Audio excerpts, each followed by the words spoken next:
Welcome back to the trail with Mushy the Cowboy Cook. Now today we're going to learn a little bit about cooking with wood.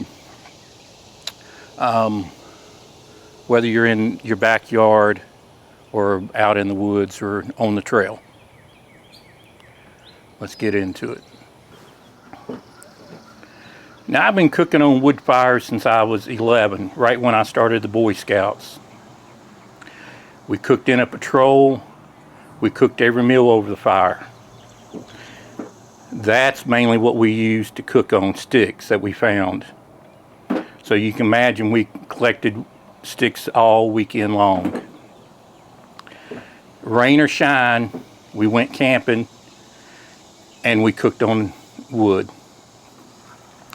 Now when you're at home, you may have some flat pieces of wood.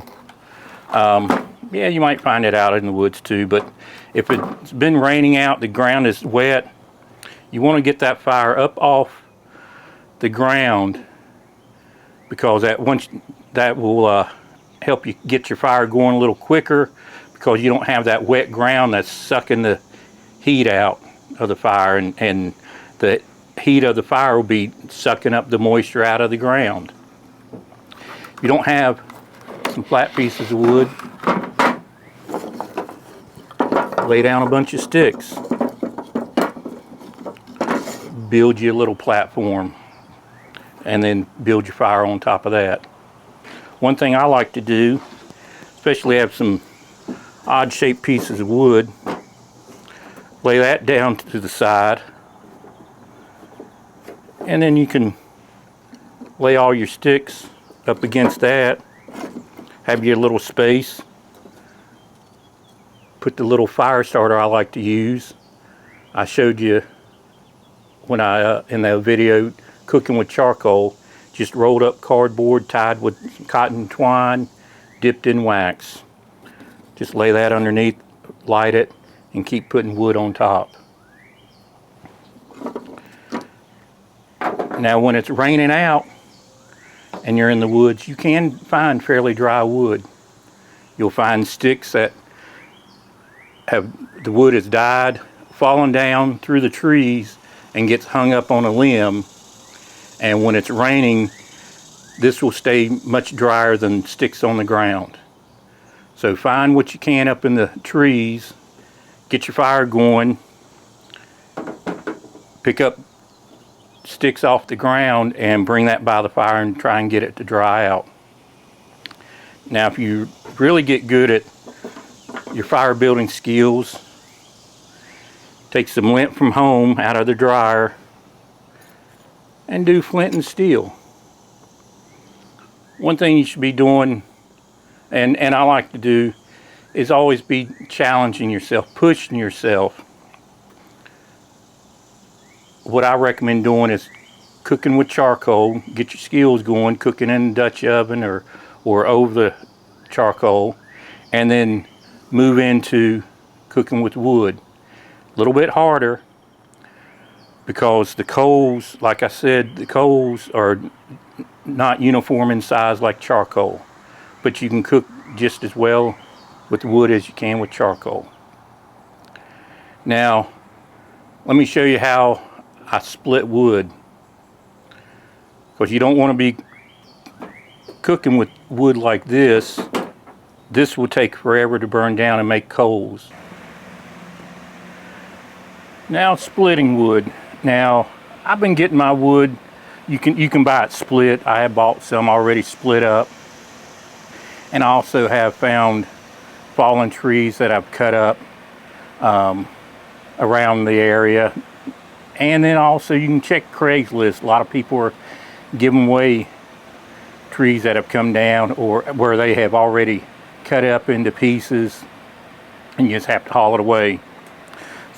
Even the stuff I buy that's already split, which typically be about this size, I want it smaller, because if you put this in the fire, it'll take a little while, obviously quicker than a big piece like this, to catch on fire and make coals for you.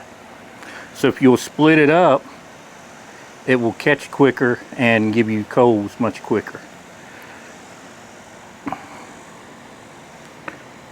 This is about the size I like to use, which you will see is about half the width of this piece.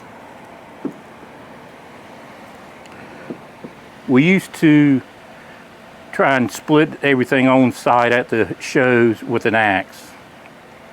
Well, as you know, with an axe, you need room to swing that axe, which at some of the shows we really just don't have the room. And then also when you're swinging the axe and you start to split the wood, split it in two, and usually a piece will go flying off to the side. And then you got to round that up, but you also need to keep people away so they don't get hurt. Well, I was at Northern Tools several years ago and found a solution. The kindling cracker. Now this isn't a paid sponsored video, but it was developed by a girl, I think at the time she came up with it was 11, out of New Zealand. In fact, these are made in Australia.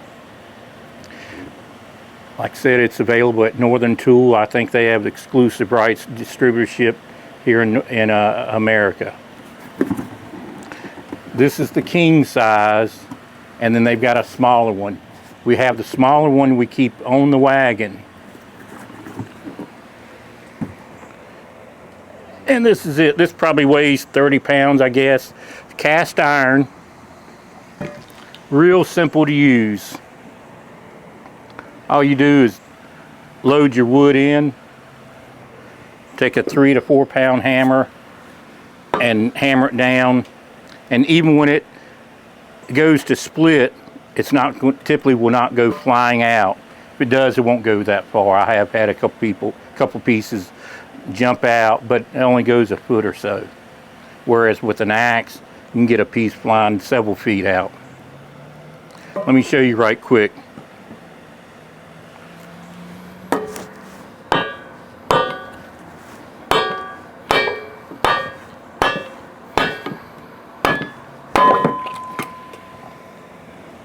See, I just split it in half. About this size of this other piece I split earlier. And then whenever you go to split wood, you can spend a lot of time on the splitter. In fact, I want to throw a couple little shout outs. One to my neighbor behind me. He had a tree to die a couple weeks ago, and came over and got me and asked me if I wanted the tree, so I went and got it. A couple pieces I'll have to split up. And then my neighbor down at the end of the street, he let me borrow his splitter, hydraulic splitter. What you see behind me, a majority of that was split on his splitter. So unless you want to spend a lot of time to get it smaller than this, I try to get into 4 or 5 pieces and then take it. Now this isn't completely seasoned out, dried out, so it may not split too well.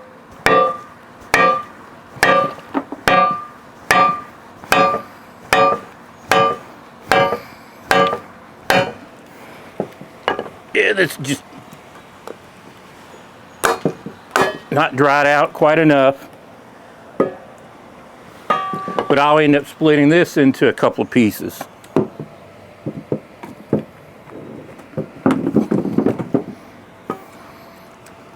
Like I said, real simple.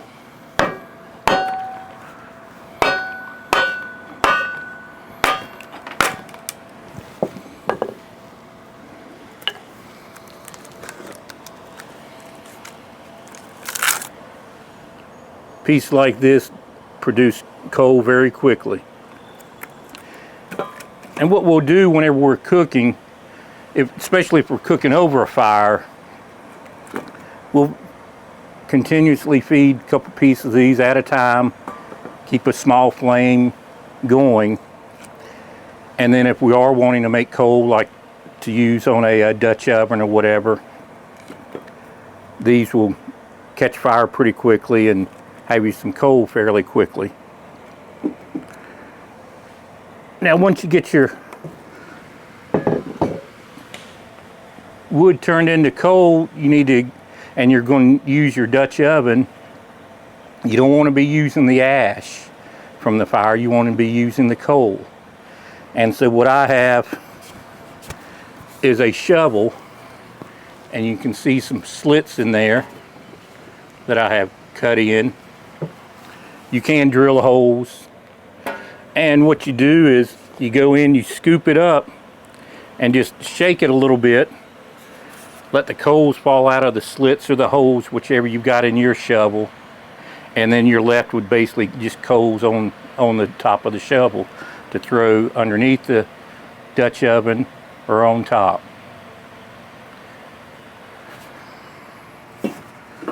So there's my tools that I use when I'm cooking on wood, including on the trail.